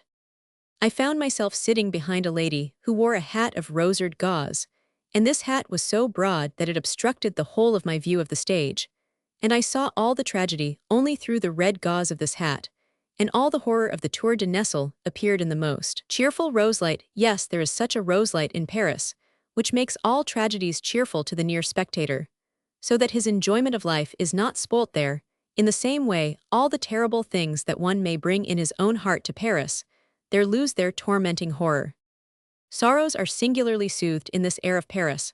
All wounds are healed quicker than anywhere else. There is in this air something as generous, as kind, as amiable as in the people themselves. What most pleased me in the people of Paris was their polite bearing and distinguished air, sweet pineapple perfume of politeness. How beneficently thou refreshedst my sick soul, which had swallowed down in Germany so much tobacco smoke, sauerkraut, odor, and coarseness. The simple words of apology of a Frenchman, who on the day of my arrival only gently pushed against me, rang in my ears like the melodies of Rossini. I was almost terrified at such sweet politeness, I who was accustomed to German clownish digs in the ribs without apology. During the first week of my stay in Paris, I several times deliberately sought to be jostled simply to delight myself with this music of apology, but the French people has for me a certain touch of nobility, not only on account of its politeness, but also on account of its language, for, as you know, with us in the North, the French language is one of the attributes of high birth. From childhood, I had associated the idea of speaking French with nobility, and a Parisian marketwoman spoke better French than a German canoness with 6 to 4 ancestors. On account of this language, which lends a distinguished bearing to it. The French people has in my eyes something delightfully fabulous. This originated in another reminiscence of my childhood. The first book in which I learnt French was The Fables of La Fontaine. Its naive, sensible manner of speech impressed itself on my recollection ineffaceably, and as I now came to Paris and heard French spoken everywhere, I was constantly reminded of La Fontaine's fables. I constantly imagined I was hearing the well-known animal voices. Now the lion spoke, then the wolf, then the lamb or the stork, or the dove. Not seldom I thought I caught the voice of the fox, and often the words awoke in my memory: Bonjour, Monsieur du Corbeau, que vous eats, joli que vous me semblez beau. Such reminiscences, however, awoke in my soul still oftener when at Paris I ascended to that higher region, which is called the world. This was even that world which gave up to the happy La Fontaine the types of his animal characters. The winter season began soon after my arrival at Paris, and I took part in the salon life in which that world more or less joyfully moves. What struck me as most interesting in this world was not so much the equality of good manners which reigned there, as the variety of its ingredients. Often, when I gazed round at the people gathered peacefully together in a large drawing room, I thought I was in one of those curiosity shops where relics of all ages lie beside each other: a Greek Apollo, a Chinese pagoda, a Mexican Vizlapuzli by a Gothic ex-home, Egyptian idols with little dogs' heads, holy caricatures made of wood, of ivory, of metal, and so on. There I saw old mousquetaires who had danced with Marie Antoinette, republicans who were deified in the National Assembly, Montagnards without spot and without mercy, former men of the Directory who were throned in the Luxembourg, great dignitaries of the empire, before whom all Europe had trembled, ruling Jesuits of the Restoration, in short, mere faded, mutilated deities of olden times, in whom nobody believed any longer. The names seem to recoil from each other, but the men one may see standing peaceful and friendly together, like the antiquities in the shops of the Quai Voltaire in German countries, where the passions are not so easily disciplined. For such a heterogeneous mass of persons to live together in society would be quite impossible, and with us in the cold north, the vivacity of speech is not so strong as in warmer France, where the greatest enemies, if they meet one another in a salon, cannot long observe a gloomy silence. In France also the desire to please is so great that people zealously strive to please not only their friends, but also their enemies. There is constant drapery and affectation, and the women here have the delightful trouble of excelling the men in coquetry, but they succeed nevertheless. I do not mean anything wicked by this observation, certainly not as regards the French ladies, and least of all as regards the Parisian ladies. I am their greatest adorer, and I adore them on account of their failings, still more than on account of their virtues. I know nothing more excellent than the legend that the Parisian women come into the world with all possible failings, but that a kind fairy has mercy upon them, and lends to each fault a spell by which it works as a charm.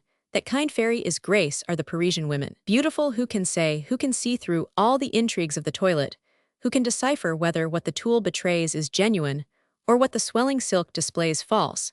And when the eye succeeds in piercing the shell, and we are at the point of finding the kernel, we discover that it is enclosed in a new shell, and after this again in another. And with this ceaseless change of fashions, they mock masculine acuteness. Are their faces beautiful? Even this is difficult to find out, for all their features are in constant movement. Every Parisian woman has 1,000 faces, each more laughing, spiritual, gracious than the other, and puts to confusion those who seek to choose the loveliest face among them, or at all events, who wishes to guess which is the true face. Are their eyes large? What do I know? We cease investigating the caliber of the cannon when the ball carries off our heads, and when their eyes do not hit, they at least blind us with the flash, and we are glad enough to get out of range. Is the space between nose and mouth broad or narrow? It is often broad when they wrinkle up their noses. It is often narrow when they give their upper lips an insolent little pout. Have they large or small mouths? Who can say where the mouth leaves off, and where the smile begins? In order to give a just opinion, both the observer and the object of observation must be in a state of rest. But who can be quiet near a Parisian? And what Parisian woman is ever quiet there? Are people who think that they can observe a butterfly quite accurately when they have stuck it onto paper with a pin that is as foolish as it is cruel. The motionless transfixed butterfly is a butterfly no longer. One must observe the butterfly in his antics round the flowers, and one must observe the Parisian woman not at home, when she is made fast by a pin through her breast, but in the salon, at soirees and balls, when she flutters about with her wings of gauze and silk beneath the gleaming chandeliers, then is revealed in her an impetuous passion for life, a longing after a sweet stupor, a thirsting for intoxication, by which means she becomes almost horribly beautiful, and wins a charm which at the same time delights and terrifies our souls. This thirst to enjoy life, as if death was about to snatch them from the bubbling spring of enjoyment, or as if that spring was about to cease flowing, this haste, this fury, this madness of the Parisian women, especially as it shows itself at balls, reminds me always of the legend of the dead dancing girls, which we call Willis. These are young brides who died before the wedding day, and the unsatisfied desire of dancing is preserved so powerfully in their hearts that they come every night out of their graves, assemble in bands on the high roads, and give themselves up at midnight to the wildest dances, dressed in their wedding clothes with garlands on their heads and glittering rings on their pale hands. Laughing horribly, irresistibly lovely, the Willis dance in the moonshine, and they dance ever more madly, the more they feel that the hour of dancing which has been granted them is coming to an end, and that they must again descend to their cold graves. At a soirée once in the Chaussée d'Antin, this idea moved my soul profoundly. It was a brilliant soirée, and none of the customary ingredients of social pleasure were wanting: enough light to illuminate us, enough mirrors to see ourselves, in enough people to heat us with the squeeze, enough eau sucrée to cool us. They began with music. Franz Liszt allowed himself to be drawn to the piano, pushed his hair over his genial brows, and waged one of his most brilliant battles. The keys seemed to bleed. If I am not mistaken, he played a passage from the Palingenesis of Ballanche, whose ideas he was translating into music, which was very useful for those who cannot read the works of that famous writer in the original afterwards. He played Berlioz's La Marche au Supplice, that excellent piece which the young musician, if I am not mistaken, composed on the morning of his wedding day. Throughout the room, paled faces, heaving bosoms, highly-drawn breath during the pauses were succeeded at last by stormy applause. The women are always, as it were, intoxicated when Liszt plays anything for them. The Willis of the salon now gave themselves up to dancing with frantic delight, and I had difficulty in getting out of this confusion and saving myself in the adjoining room. Here card-playing was going on, and several ladies were resting in large chairs looking on at the players, or at all events, pretending to interest themselves in the play. As I passed one of these ladies, and my arm touched her dress, I felt from hand to shoulder a slight quiver, as from a very weak electric shock. A similar shock, but of the greatest force, went through my whole heart. When I saw the lady's countenance, was it she, or was it not? It was the same face with the form and sunny color of an antique, only it was no longer so marble pure and marble smooth, as formerly the acute observer might perceive on brow and cheeks several little flaws, perhaps smallpox marks, which here exactly resembled those delicate weather flecks which may be seen on the faces of statues that have been standing some time in the rain. It was the same black hair which covered the brows in smooth oval like a raven's wings, as however her eyes met mine, and with that well-known side glance whose swift lightning had always shot so enigmatically through my soul, I doubted no longer it was Mademoiselle Laurence. Stretched in a distinguished way on her chair with a bouquet in one hand, and the other placed on the arm of the chair, Mademoiselle Laurence sat not far from one of the tables, and seemed to devote her whole attention to the cards. Her dress of white satin was elegant and distinguished, but still quite simple. Except bracelets and breastpins of pearl, she wore no jewels. An abundance of lace covered the youthful bosom, covered it almost puritanically up to the neck, and in this simplicity and modesty of clothing, she formed a lovely and touching contrast with some elderly ladies gaily adorned and glistening with diamonds who sat near her, and displayed to view the ruins of former magnificence. The place where once Troy stood in a state of melancholy nakedness, she had the same wondrous loveliness, the same enrapturing look of ill humor, and I was irresistibly drawn towards her, till at last I stood behind her chair burning with desire to speak to her, and yet held back by a trembling delicacy. I must have been standing silently behind her for some time when she suddenly drew a flower from her bouquet, and without looking round held it to me over her shoulder. The perfume of that flower was strong, and it exercised a peculiar enchantment over me. I felt myself freed from all social formality, and I seemed in a dream where one does and says all kinds of things at which oneself wonders, and when one's words have an altogether childish, familiar, and simple character, quiet, indifferent, negligent, as one does with old friends. I leant over the arm of the chair, and whispered in the youthful lady's ear, Mademoiselle Laurence, where is then the mother with the drum? She is dead, answered she in just the same tone as quiet, indifferent, negligent. After a short pause, I again leant over the arm of the chair and whispered in the youthful lady's ear, "Mademoiselle Lawrence, where is the learned dog?" "He has run away into the wide world," she answered in the same quiet, indifferent, negligent tone. And again, after a short pause, I leant over the arm of the chair and whispered in the youthful lady's ear, "Mademoiselle Lawrence, where then is Monsieur Turludu the dwarf?" "He is among the giants in the Boulevard du Temple," she answered. She had hardly spoken these words, and in just the same quiet, indifferent, negligent tone, when a serious old man with a tall military figure came towards her and announced that her carriage was ready. Slowly rising from her seat, she leant upon his arm, and without casting one glance back to me left the company. When I inquired of the lady of the house, who had been standing all the evening at the entrance of the principal saloon, presenting her smiles to those who came or went, the name of the young lady who had just gone out with the old man, she laughed gaily in my face and exclaimed, "Mon Dieu, who can know everybody? I know her as little." She stopped, for she was about to say as little as myself, whom she had that evening seen, for the first time perhaps. I remarked, "Your husband can give me some information. Where shall I find him?" "At the hunt at Saint Germain," answered the lady with a yet louder laugh. "He went early yesterday morning, and will return tomorrow evening.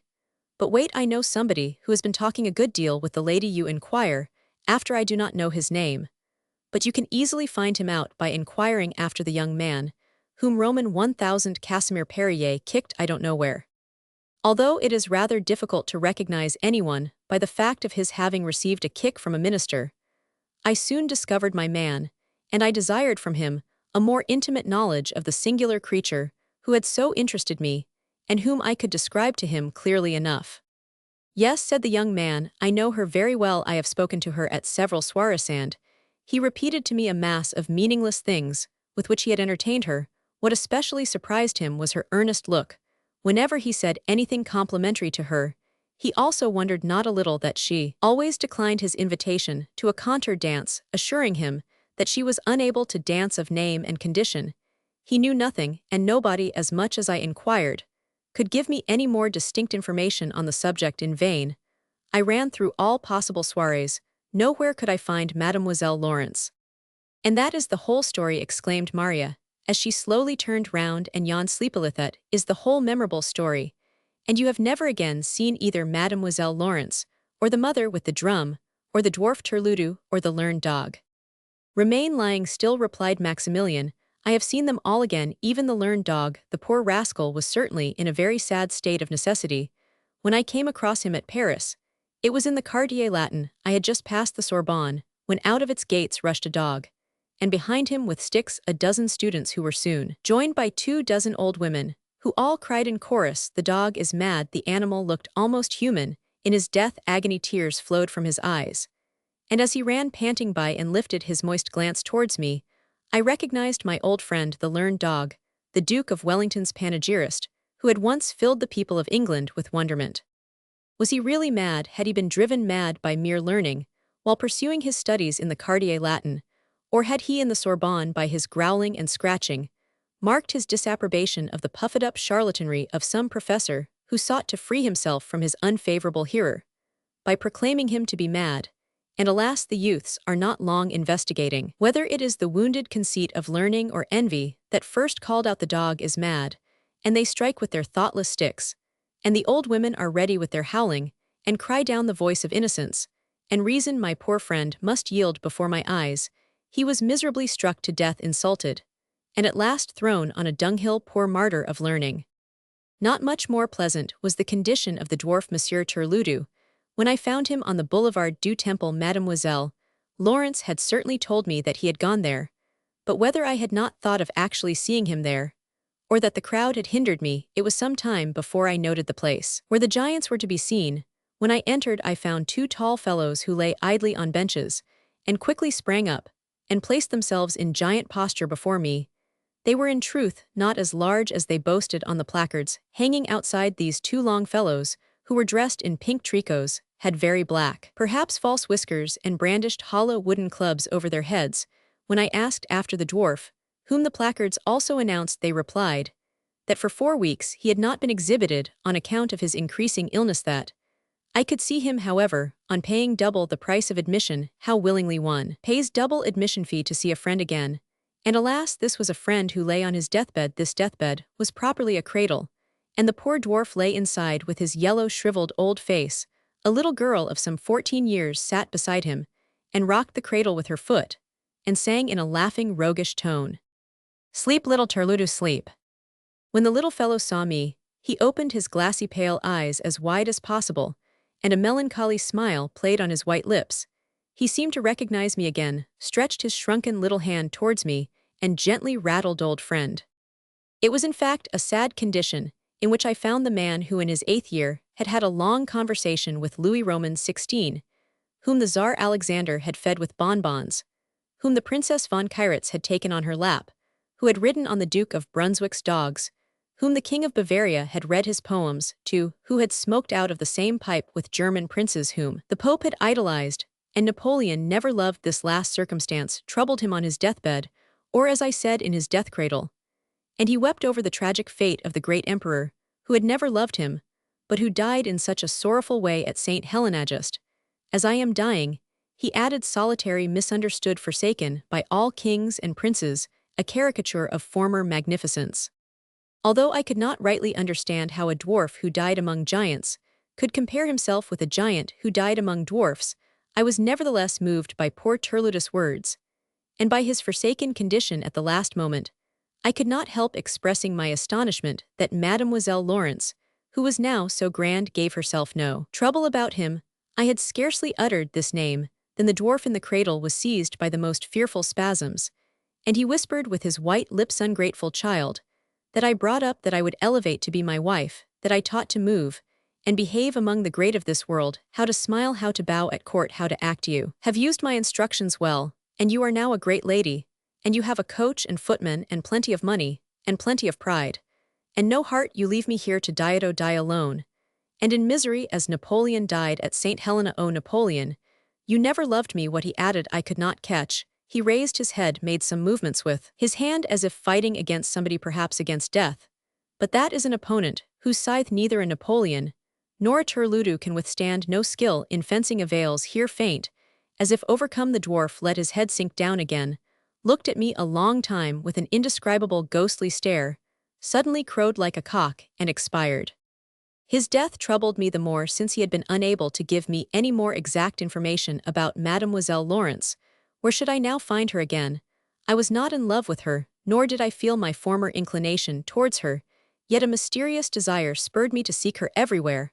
When I entered a drawing-room and examined the company and could not find the well-known face, I soon lost all repose, and was driven away reflecting over this feeling. I stood one day at a remote entrance to the great opera waiting for a carriage, and waiting with considerable annoyance, for it was raining very fast, but no carriage came, or rather only carriages which belonged to other people who placed themselves comfortably inside, and the place around me became gradually solitary. Then, "You must come with me," said at last a lady who, concealed in her black mantilla, had stood for a little time near me, and was now on the point of getting into a carriage. The voice sent a quiver through my heart. The well-known sideglance again exercised its charm, and I was again, as in a dream, on finding myself beside Mademoiselle Lawrence in a cozy warm carriage. We did not speak indeed, we could not have understood each other, as the carriage rattled noisily through the streets of Paris, for a long time, till it stopped at last before a great gateway. Servants in gorgeous livery lighted us up the steps, and through a succession of rooms, a lady's maid met us with sleepy face, and stammering many excuses, said that there was only a fire in the red room. Motioning to the woman to go away, Lawrence said, with a laugh, "Chance is leading you a long way tonight. There is only a fire in my bedroom." In this bedroom, in which we soon found ourselves alone, blazed a large open fire, which was the pleasanter since the room was of immense size and height. This large sleeping room, which rather deserved the name of a sleeping hall, had a similarly desolate appearance. Furniture and decoration all bore the impress of a time whose brilliance seems to us now so bedimmed, its sublimity so jejune, that its remains raise a certain dislike within us, if not indeed a smile. I speak of the time of the Empire, of the time of the Golden Eagle, of high-flying plumes, of Greek coiffures, of glory, of great drumagers, of military masses, of official immortality, conferred by the monitor, of continental coffee, prepared from chicory, of bad sugar, manufactured from beet root, and of princes and dukes made from nothing at all. But it had its charm, though, that time of pathetic materialism. Talma declaimed Gros, painted Bigottini, danced Grassini, sang Mori, preached Ravago. Had the police, the emperor read Ossian, Pauline Borghese, let herself be molded as Venus. And quite naked, 213, for the room was well warmed like the bedroom, in which I found myself with Mademoiselle Lawrence. We sat by the fire chatting familiarly, and she told me with a sigh that she was married to a Buonapartist hero, who enlivened her every evening before going to bed with a description of one of his battles a few days ago. Before going away, he had fought for her the Battle of Jena. He was very ill, and with difficulty survived the Prussian campaign.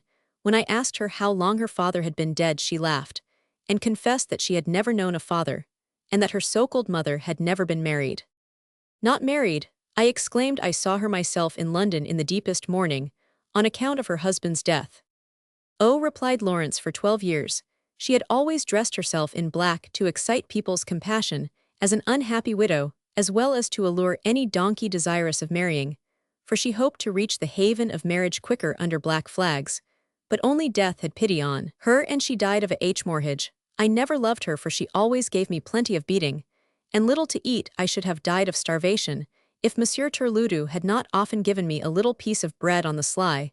But the dwarf wished to marry me on that account, and when his hopes were frustrated, he made common cause with my mother. I say mother from custom, and both agreed to torment me. They always said that I was a superfluous creature, and that the learned dog was worth 1,000 times more than I with my bad dancing, and then they praised the dog at my expense, extolled him to the skies, caressed him, fed him with cakes, and threw me the crumbs. The dog, they said, was their best support. He delighted the public, who were not in the least interested in me. The dog must support me by his work. I ate the bread of the dog, the cursed dog. Oh, do not curse him any more, I broke in upon her passion. He is dead now, I saw him die. Is the beast dead? Exclaimed Lawrence, springing up with a red glow of joy over her face. And the dwarf is also dead, I added. Monsieur Turludu, cried Lawrence, also with joy, but this joy gradually died from her face, and in a milder, almost melancholy tone, she added, poor Turludu.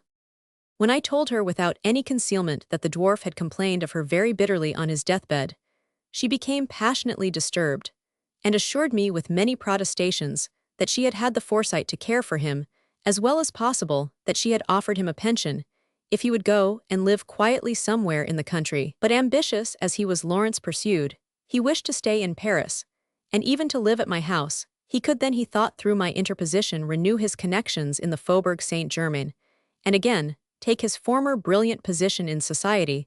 When I flatly refused him this, he told me that I was a cursed ghost, a vampire, a death-child. Lawrence suddenly stopped, shuddered violently, and said at last with a deep sigh, ah, I wish they had left me in the grave with my mother.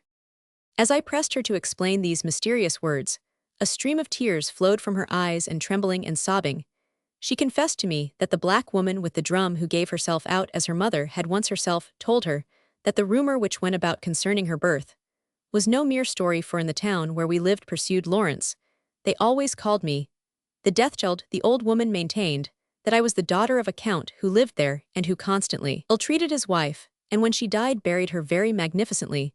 She was, however, near her confinement, and only apparently dead. And when some churchyard thieves opened the grave to strip the richly adorned corpse, they found the countess alive and in childbirth, and as she expired immediately after delivery, the thieves placed her again quietly in her grave, took away the child, and gave it to the receiver of the stolen goods, the great ventriloquist's sweetheart, to be brought up. This poor child, who had been buried before it was born, was everywhere called the death-child. Ah, you cannot understand how much sorrow I felt even as a little girl when anyone called me by that name. While the great ventriloquist was alive, whenever he was discontented with me, he always called out, cursed death-child, I wish you had never been taken out of the grave. He was a skillful ventriloquist, and could so modulate his voice that it seemed to come up out of the earth, and he told me that that was the voice of my dead mother telling me her fate. He might well know that horrible fate, for he had been a valet of the count's. He took a cruel pleasure in the horrible fright, which I, poor little girl, received from the words, which seemed to ascend from the earth. These words, which seemed to ascend from the earth, mingled together fearful tales, which I never understood in their connection, and which later on I gradually forgot. But when I danced, they would again come into my mind with living power. Yes, when I danced, a singular remembrance seized me. I forgot myself, and I seemed to be quite another person, and as if all the sorrows and secrets of this person were poisoning me, and as soon as I left off dancing, it was all extinguished in my memory. While Lawrence said this slowly, and as if questioning, she stood before me at the fireplace, where the fire was burning pleasanter than ever, and I sat in the easy-chair, which was apparently the seat of her husband, where he told her his battles, before going to bed of an evening. Lawrence looked at me with her large eyes, as if she was asking my advice. She moved her head to and fro in such a melancholy reflective way. She filled me with such a sweet compassion. She was so slender, so young, so lovely, this lily that had sprung out of the grave, this daughter of death, this ghost with the face of an angel and the body of a bayadere. I do not know how it came to pass. Perhaps it was the influence of the easy-chair on which I was sitting. But it suddenly came into my mind that I was the old general who had described the Battle of Jena yesterday from this place. And as if I must go on with my narrative, and I said, after the Battle of Jena, all the Prussian fortresses yielded themselves up within a few weeks almost without drawing a sword. First Magdeburg yielded. It was the strongest fortress, and had 300 cannon. Was not that disgraceful? But Mademoiselle Lawrence allowed me to say no more. The troubled mood had vanished from her face. She laughed like a child and cried, yes, that was disgraceful, more than disgraceful. If I was a fortress, and had 300 guns, I would never yield myself. But as Mademoiselle Lawrence was not a fortress, and had not 300 guns. At these words Maximilian suddenly stopped in his story, and after a short pause asked gently, "Are you asleep, Maria?" "I am asleep," answered Maria. "So much the better," said Maximilian with a smile. "Then, I need not be afraid of wearying you, if I describe the furniture of the room, in which I found myself, as novelists are accustomed to do, rather at length nowadays." "Say what you like, dear friend, I am asleep." It was, continued Maximilian, a very magnificent bed. The feet, as in all the beds of the empire, consisted of caryatides and sphinxes. It gleamed with richly gilt eagles billing like turtle doves, perhaps an emblem of love under the empire. The curtains of the bed were of red silk, and as the flames from the fireplace shone brightly through them, I found myself with Lawrence in a fiery red illumination, and I seemed to be the god Pluto, with the flames of hell blazing round him. As he held the sleeping Proserpine in his arms, she was asleep, and in this condition, I gazed on her sweet face, and sought in her features a clue to that sympathy which my soul felt for her. What was the meaning of this woman? What sense lurked under the symbolism of that beautiful form? I held the charming enigma in my arms now as my own property, and yet I could not find the solution of it. But is it not folly to wish to sound the inner meaning of any phenomenon outside us, when we cannot even solve the enigma of our own souls? We hardly know even whether outside phenomena really exist. We are often unable to distinguish reality from mere dream faces. Was it a shape of my fancy, or was it horrible reality that I heard and saw on that night? I know not. I only remember that as the wildest thoughts were flowing through my heart, a singular sound came to my ear. It was a crazy melody, peculiarly soft. It seemed known to me, and at last I distinguished the tones of a triangle and a drum. This music, whirring and humming, seemed to come from afar.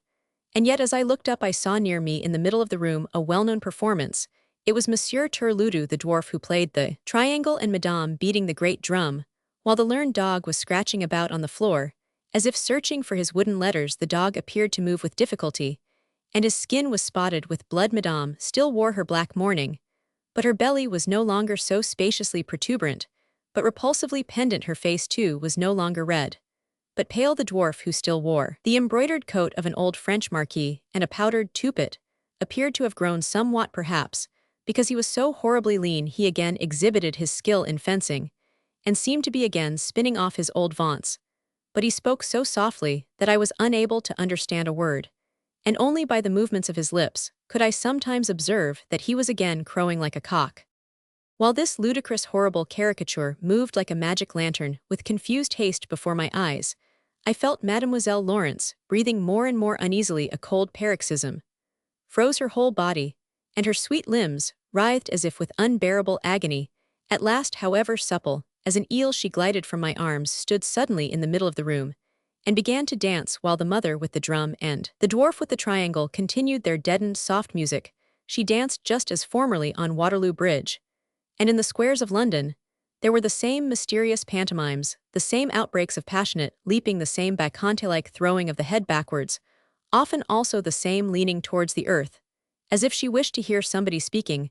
Beneath then also the trembling, the pallor, the benumbed stiffness, and again the listening with ear bent to the earth again. Also she rubbed her hands, as if washing herself at last. She appeared again to cast her intense, sorrowful, imploring glance upon me, but now only in the features of her deathbell countenance could I recognize that glance not in her eyes, for they were shut in ever softer sounds. The music died away, the mother with the drum, and the dwarf, gradually growing pale and breaking like mist, vanished at last altogether. But Mademoiselle Laurence still stood and danced with closed eyes. This dance with closed eyes in the silent nocturnal chamber gave this sweet being so ghostly an appearance that a disagreeable feeling seized me. I shuddered, and was heartily glad when she finished her dance, and as easily as she had slipped away again, glided into my arms. In truth, this scene was not pleasant to me, but we accustom ourselves to everything, and it is even possible that what was mysterious in this woman lent her a more peculiar charm, that an awful tenderness mingled with my emotions. In any case, after some weeks, I ceased to wonder in the least when the low sounds of the drum and triangle were heard at night, and my dear Laurence suddenly started up and danced a solo with closed eyes. Her husband, the old Buonapartist, commanded in the neighborhood of Paris, and his duties allowed him to pass the day only in the city. Of course, he became my most intimate friend, and he wept when later on he bade me farewell. He traveled with his wife to Sicily, and I have seen neither of them again since. When Maximilian had finished this narrative, he hastily seized his hat and slipped out of the room,